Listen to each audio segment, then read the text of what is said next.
চলো একবার থার্ড পার্টির এনার্জি দেখে নিচ্ছি তোমার পার্টনারের জন্য থার্ড পার্টি এই মুহূর্তে কি চাইছে। ওকে, এই মুহূর্তে সে চাইছে একটা স্টেবল ফিউচার তোমার পার্টনারের সাথে, যেটা ডেফিনেটলি নেই, থাকলে তো সে এটা চাইতো না।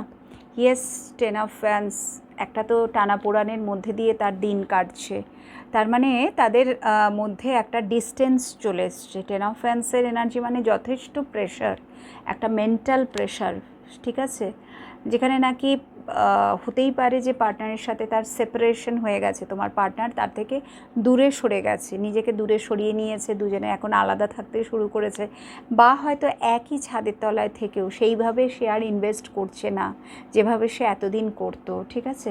সো এই মুহূর্তে কিন্তু সে চাইছে যে মানুষটি আবার ফিরে আসুক তার জীবনে পুরোপুরিভাবে, একেবারের জন্যে, সারা জীবনের জন্যে সে কিন্তু আবার পার্টনারকে ফেরত চাইছে। মনের মধ্যে সবসময় একটা হারাবার ভয় কাজ করছে থার্ড পার্টির মধ্যে, কারণ সে বুঝে গেছে this is not so easy. 9 of ones, 10 of ওয়ান্সের পরে এনার্জিটা নেগেটিভ হয়ে গেল আরও 9 of ওয়ান্সের energy.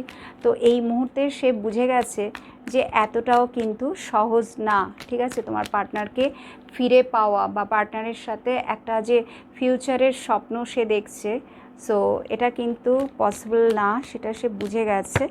And page of cups, so প্রতি মুহূর্তে সে কোথায় যাচ্ছে, কি করছে, কার সাথে কথা বলছে, পুরোপুরি সে কিন্তু খোঁজখবর রাখার চেষ্টা করছে।